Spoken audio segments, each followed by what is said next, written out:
Vamos lá, país, né? Estávamos em país. E aqui diz que país tanto tem um território delimitado por fronteiras, quanto tem uma nação com história própria, quanto tem também, é dividido aí em unidade política administrativa, em unidades políticas administrativas. Aí, todo país também tem um Estado organizado. O que é isso? Um conjunto de instituições. Ele tem o poder executivo, legislativo e o judiciário. Vamos ver já já.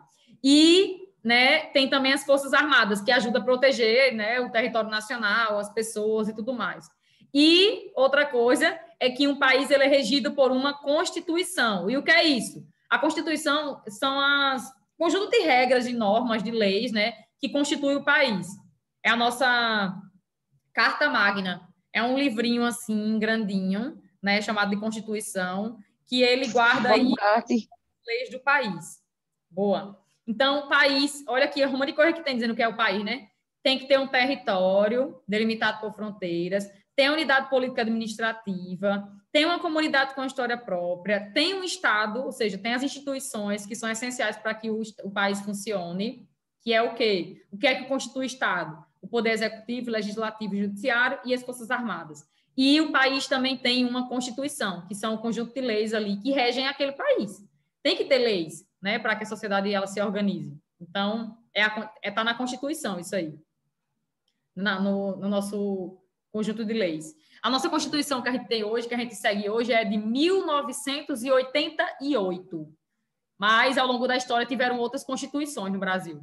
Mas a mais recente é essa, de 1988, quando o Brasil passou por um processo de redemocratização, né? Tinha saído da ditadura militar, que durou de 1964 a 1985, e aí, em 88, foi formulada uma nova Constituição para o Brasil. E Estado. Eu já falei que o Estado, o país, ele tem que ter o Estado. Para ser um país, ele tem que ter o Estado. E o que é o Estado? O Estado são as instituições que regem esse país. Então, por exemplo, o Estado é a forma como a sociedade se organiza politicamente, estabelecendo regras que regulam a convivência dos habitantes de um país, constituindo aquilo que chamamos Estado. Beleza. Fazem parte do Estado o quê? As instituições políticas e administrativas. Alguém está tentando entrar, peraí. Luísa e Tomás.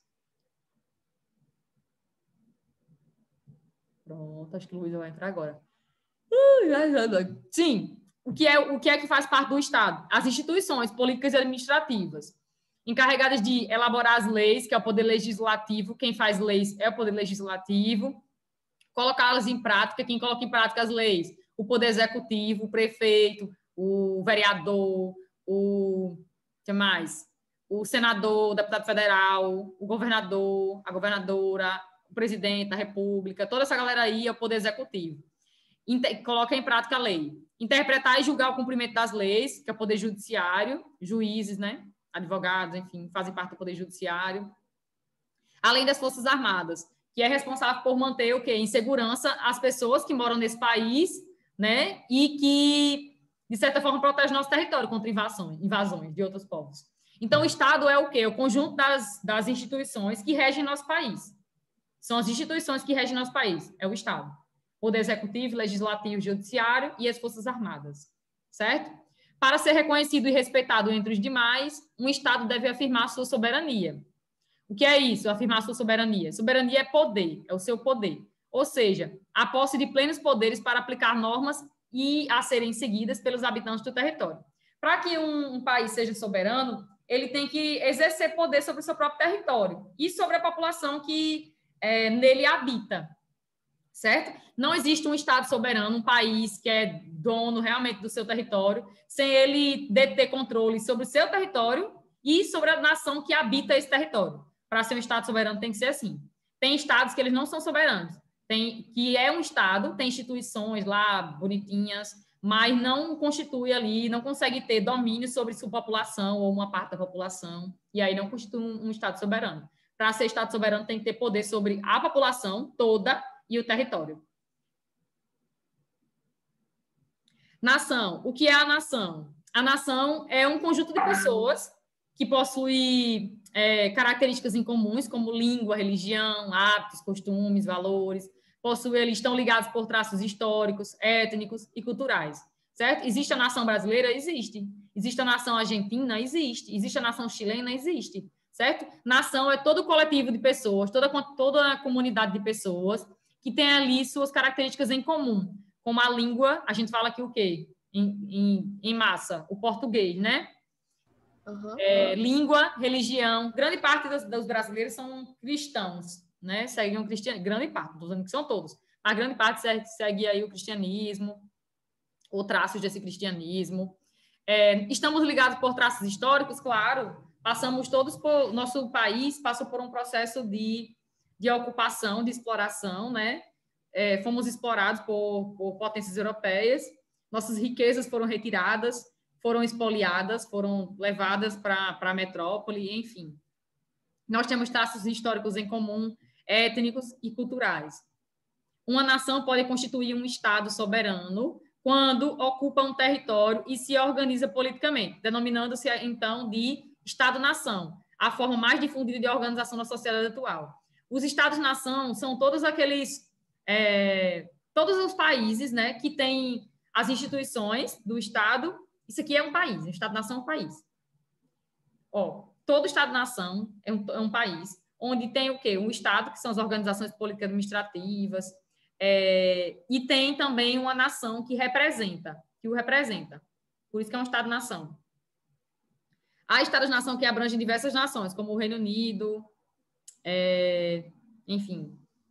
Aqui cito o caso do Reino Unido, porque o Reino Unido é um país onde é um país multicultural, um país multiétnico, né? É um país onde é formado por 4 regiões: Inglaterra, País de Gales, Escócia e Irlanda do Norte. No Reino Unido, por isso que é Reino Unido. Não é só Inglaterra, não é um país, certo? País de Gales não é um país, Escócia não é um país, Irlanda do Norte não é um país. Todos eles formam o país Reino Unido. Então, quando a gente fala Inglaterra, tal, como se fosse um país, não é um país, certo? É uma região ali, uma nação pertencente ao Reino Unido. Na atualidade, existem diversas nações que almejam se constituir como Estado, mas ainda não são Estado. Por que não são Estado? Porque não tem ainda um território definido, porque não tem instituições que o representem, porque não é um Estado ainda, né? Enfim, tem uma nação, tem seus costumes, tem sua língua, tem seus hábitos, mas não constitui ainda, não tem um território, né? Não tem organizações político-administrativas, enfim, não constitui ainda um Estado, né? Não constitui ainda um país, um Estado-nação. Território. O território de um país é a base física sobre a qual um Estado exerce sua soberania, delimitado por fronteiras políticas, que podem ser tanto naturais, que estava falando para vocês, como um rio, ou artificiais, traçadas sem considerar esses elementos naturais, traçadas pelo ser humano. Estão entendendo? Através do processo de ocupação do território, das relações com outros povos, e por aí vai. Todo país, ele pode ser, todo território, né? Todo território, ele é delimitado por fronteiras, geralmente. Mas é óbvio que tem território aí de países que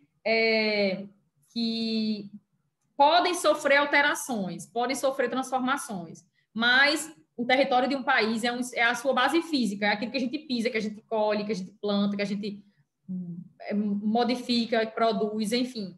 O território é a base física, é aquilo que a gente vive sobre ele.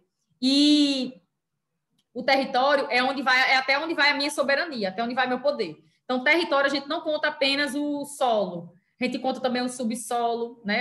É formado pelo solo continental, é formado pelo espaço continental e o espaço insular também. Arthur está chegando agora. O território de um país é formado pelo solo continental, o espaço continental, mas também se tiver alguma ilha, né, que pertence a esse país e é insular, né, rodeado de água por todos os lados, também faz parte do meu território, né? Enfim, tipo os Estados Unidos, eles têm o Alasca, eles têm o Havaí, eles têm outros territórios que não são contínuos ao seu, mas são deles. Então, o território de um país vai contar tanto o solo continental, o solo insular, o subsolo. O subsolo, vocês sabiam que a gente não tem direito sobre o subsolo? Minha mãe é dona dessa casa, mas ela não manda no subsolo dessa casa. Ela é dona basicamente disso aqui, desse espaço aqui acima, digamos assim. O subsolo pertence ao governo, pertence ao Estado, não pertence a gente. Vale saber, não. Não pertence. Oxe. Não pertence. Imagine que vão encontrar petróleo na minha casa. Eu encontrei petróleo na minha casa. Esse petróleo não é meu, porque o subsolo não É pertence. massa. É isso mesmo. O que é que acontece, geralmente? Como o petróleo foi encontrado ali na sua propriedade, aí o governo cede ali uma ínfima quantia daquilo para você, porque foi encontrado ali, vai ter que ser explorado e tudo mais. Aí cede ali uma pequena quantia a você, mas o subsolo é algo que é controlado pelo Estado, certo? Não pertence a gente, não é domínio da gente, É não. massa. Pois é. A gente tem poder sobre isso aqui, onde está a minha casa direitinho, mas o subsolo mesmo não é meu, não. Não é algo meu controlado por mim, não. É algo controlado pelo Estado. Então, ó, o território de um país constitui tanto o solo continental, insular, o subsolo, o espaço aéreo. Outra coisa, tem muitos países, tipo os Estados Unidos, que controlam o seu espaço aéreo. Então, por exemplo, um avião ele só pode sobrevoar a tantos mil pés de altitude, certo? De distância em relação à superfície da Terra. Porque se o tal avião passou para outra área, ele pode ser bombardeado, ele pode ser atacado. Por quê? Porque existe uma legislação, uma lei naquele país, que diz que aviões só podem sobrevoar até tantos metros de altitude. Entendeu? Porque o país tem soberania também, todos os países têm soberania, têm poder sobre o seu espaço aéreo. E ele pode criar regras para o espaço aéreo. Os Estados Unidos faz isso. Não sei quais são as regras aqui no Brasil, eu não fui procurar ir a fundo, não, mas deve ter também, deve ter algumas regras para o espaço aéreo brasileiro. Todo país constrói algumas regras para o seu espaço aéreo, geralmente, né? Por quê? Porque o país tem domínio sobre o espaço aéreo e tem domínio sobre o território marítimo, certo? Todo país também tem domínio sobre o território marítimo ali mais próximo dele. Tem domínio. Ó, território marítimo, área marítima que compreende a faixa de mar que banha as costas do território, tipo as praias, nas quais o Estado exerce seu poder, sua soberania, determinada por acordos internacionais, certo? Então, o Estado brasileiro, ele também tem poder sobre um conjunto de águas ali mais próximo do nosso território. O mar territorial, que a gente chama. Ele tem poder sobre o mar territorial. E uma zona também contígua, ele tem poder também um pouquinho depois. Enfim, em suma, você precisa entender é que um território de um país é o seu aspecto físico. E todo país ele tem domínio sobre o seu território. Ele é para ter domínio sobre o seu território. Se ele for um Estado soberano, ele tem domínio sobre o seu território. E se ele tem, significa dizer que ele tem domínio sobre o seu solo, sobre o seu subsolo, sobre o espaço continental, o espaço insular, o subsolo, falei já, espaço aéreo e espaço marítimo. Ele tem controle sobre tudo isso. Se pertence a ele, né? Aí o que é que a gente vai fazer agora? Vocês vão pegar o livro,